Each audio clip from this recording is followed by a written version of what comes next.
ये वीडियो सिर्फ एजुकेशनल और इन्फॉर्मेशनल पर्पज के लिए है। ये कोई इन्वेस्टमेंट एडवाइस नहीं है। इन्वेस्टमेंट करने से पहले अपनी खुद की रिसर्च जरूर करें। तो दोस्तों, क्या आप एक ऐसे हिडन स्मॉल कैप स्टॉक्स के बारे में जानते हैं जो इंडिया के प्योर सोलर पंप मार्केट का अकेले 38% शेयर कंट्रोल करता है। एक ऐसी कंपनी जिसके पास 24,500 से ज्यादा पंप्स का heavy order book pipeline ready है। चलिए दोस्तों, करते हैं ओसवाल पंप्स लिमिटेड का कंप्लीट बिजनेस और फंडामेंटल एनालिसिस। तो दोस्तों, ये कंपनी 2003 में शुरू हुई और पंप्स मैन्युफैक्चरिंग बिजनेस में काम करती है। आज यह सोलर पंप्स, इलेक्ट्रिक मोटर्स और सोलर मॉड्यूल्स बनाने वाली एक लीडिंग कंपनी बन चुकी है। कंपनी का फोकस एग्रीकल्चर सेक्टर के साथ साथ रेसिडेंशियल, कमर्शियल और इंडस्ट्रियल कस्टमर्स को इफिशिएंट पंपिंग सॉल्यूशंस प्रोवाइड करना है। सिंपल लैंग्वेज में समझे तो कंपनी पानी को जमीन के अंदर से निकालने और इरिगेशन सिस्टम्स को चलाने के लिए पंप्स बनाती है।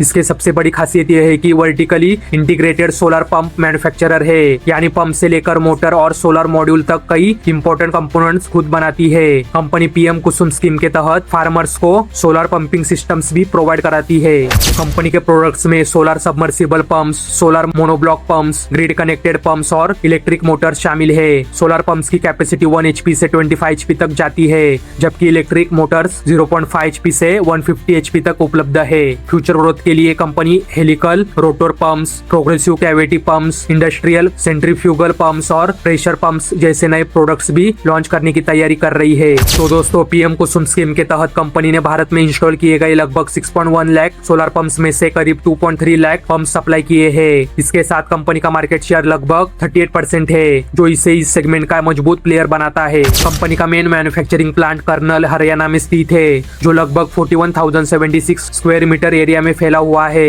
इसके अलावा 2 अन्य मैन्युफैक्चरिंग फैसिलिटीज भी है। सोलर मॉड्यूल मैन्युफैक्चरिंग यूनिट को MNRE की अप्रूव्ड मैन्युफैक्चरर्स लिस्ट में शामिल किया गया है। दिसंबर 2025 तक कंपनी की solar module manufacturing capacity 570 megawatt थी, जबकि पंप्स और मोटर्स की प्रोडक्शन कैपेसिटी भी लगातार बढ़ाई जा रही है।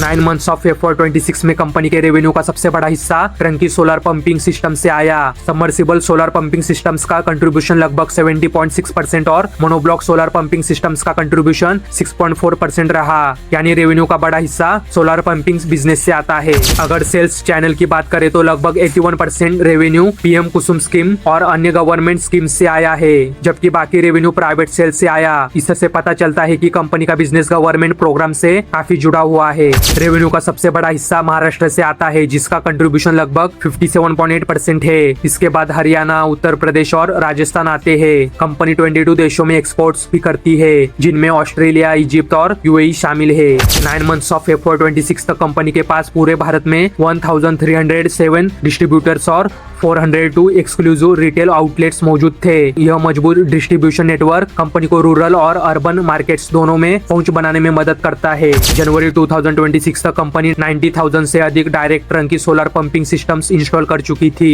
कंपनी ने महाराष्ट्र और हरियाणा जैसे राज्यों में बड़े प्रोजेक्ट्स पूरे किए हैं। 31 जनवरी 2026 के अनुसार कंपनी के पास 24,500 से अधिक पंप्स का ऑर्डर बुक मौजूद था। साथ ही नियर टर्म पाइपलाइन में 25,000 से ज्यादा पंप्स के ऑर्डर्स शामिल थे। यह फ्यूचर रेवेन्यू विजिबिलिटी के लिए एक पॉजिटिव इंडिकेटर माना जाता है। Company solar module manufacturing capacity में 1500 मेगावाट का बड़ा एक्सपेंशन कर रही है। इसके अलावा पंप मैन्युफैक्चरिंग कैपेसिटी, ऑटोमेशन और बैकवर्ड इंटीग्रेशन प्रोजेक्ट्स में भी इन्वेस्टमेंट किया जा रहा है। मैनेजमेंट का लक्ष्य FY27 तक सोलर कैपेसिटी को स्टेप बाय स्टेप तरीके से बढ़ाना है। कंपनी का रेवेन्यू काफी हद तक गवर्नमेंट स्कीम्स, खासकर पीएम कुसुम स्कीम पर डिपेंडेंट है। यदि गवर्नमेंट पॉलिसीज में बदलाव आता है या प्रोजेक्ट अप्रूवल्स में देरी होती है तो ग्रोथ प्रभावित हो सकती है। दूसरा रिस्क जियोग्राफिकल कॉन्सेंट्रेशन का है, क्योंकि रेवेन्यू का बड़ा हिस्सा महाराष्ट्र से आता है। इसके अलावा सोलर इंडस्ट्री में कंपटीशन बढ़ने से मार्जिन्स पर दबाव आ सकता है। तो दोस्तों, ओवरऑल कंपनी रिन्यूएबल एनर्जी और सोलर इरिगेशन सेक्टर की मजबूत प्लेयर दिखाई देती है। Strong market share, large distribution network, healthy order book और एक्सपेंशन प्लान इसके प्रमुख पॉजिटिव फैक्टर्स है।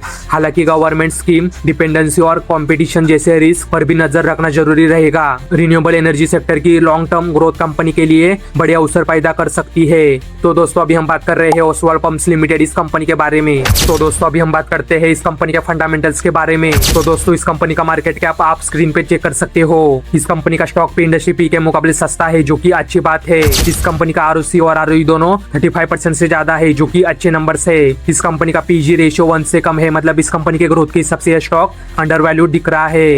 तो दोस्तों, इस कंपनी का डेब्ट टू इक्विटी रेशियो 1 से कम है, मतलब इस कंपनी का डेप्ट मैनेजेबल है। इस कंपनी का प्लेस परसेंटेज 0% है। इस कंपनी के प्रमोटर्स के पास 75.7% का स्टेक है। एफआईएस के पास 0.85% और डीआईएस के पास 6.60% का स्टेक है। तो दोस्तों इस कंपनी का सेल्स और नेट प्रॉफिट आप स्क्रीन पे चेक कर सकते हो। तो दोस्तों इस कंपनी का सेल्स ग्रोथ और प्रॉफिट ग्रोथ आप स्क्रीन पे चेक कर सकते हो। तो दोस्तों यह था ओसवाल पंप्स लिमिटेड कंपनी का डिटेल एनालिसिस। तो दोस्तों अगर आपको वीडियो पसंद आया हो तो वीडियो को लाइक शेयर और चैनल को सब्सक्राइब करना ना भूले।